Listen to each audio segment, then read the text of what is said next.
জন্য একটি অবিস্মরণীয় দৃষ্টান্ত হয়ে থাকবে। বাংলাদেশে বিগত দিনে বিগত সরকার ছিল, বাংলাদেশের আলেম ওলামাদেরকে যেভাবে নির্যাতন করেছে, যেভাবে নিষ্পেষণ করেছে, আজকে তিনি কোথায়? তিনি আজকে কিন্তু বাইরে অবস্থান করছেন। আজকে তার যদি কিছু হয়, সেগিয়ে দেশে মাটিতে মাটি পাবে।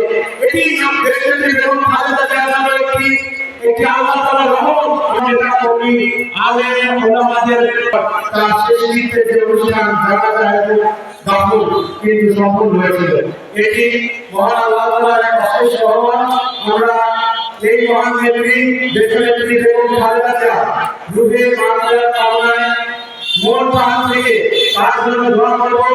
তিনি যেমন বাংলাদেশ চেয়েছিলেন, ওকে বাংলাদেশ সকল রাজনৈতিক দলের মতভেদ মতপার্থক্য থাকতে পারে, কিন্তু স্বাধীন বাংলাদেশের সার্বভৌমত্ব, স্বাধীন বাংলাদেশের স্বার্থে, স্বাধীন বাংলাদেশ গড়ার স্বার্থে সকল রাজনৈতিক দল, সকল মত আদর্শের ব্যক্তিকে তিনি ঐক্যবদ্ধ রেখে দিয়েছিলেন।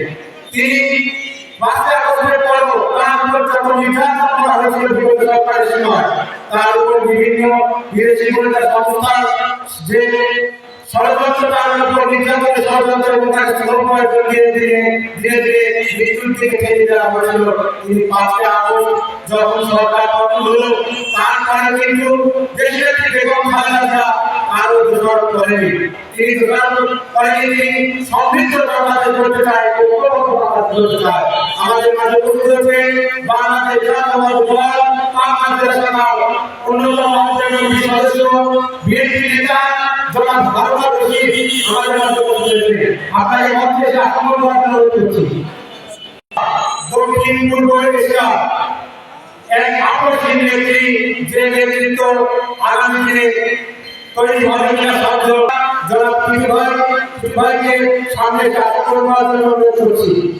আমাদের আজকের এই সভায় যারা এসেছেন তাদের কাছে একটি আহ্বান থাকবে, বাংলাদেশে স্বাধীনতা, সার্বভৌমত্ব এবং বাংলাদেশের রাজনৈতিক স্বার্থে, বাংলাদেশকে টিকিয়ে রাখার স্বার্থে আমাদের নেত্রী দেশনেত্রী বেগম খালেদা জিয়া বলছেন, কোন দল মত নির্বিশেষে সকল মতপার্থক্যকে উপেক্ষা করে সকলকে কাছে কাঁধ মিলিয়ে ঐক্যবদ্ধভাবে সকল ধর্ম বর্ণ ব্যক্তি সকল স্বার্থকে উপেক্ষা করে আমাদেরকে সকল ধর্ম বর্ণের মধ্যে মানুষকে একত্রিত থাকতে হবে।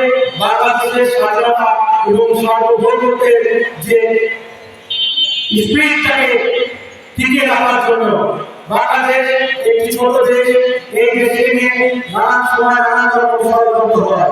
এই ষড়যন্ত্র মোকাবেলার সময় আন্দোলনে সবসময় বলিষ্ঠ কণ্ঠস্বর, সত্য কথা এবং সত্য কথা অপবাদে যিনি বলেছেন, আপসিকভাবে তিনি বলেছেন, তিনি ছিলেন আমাদের দেশের বেগম খালেদা জিয়া।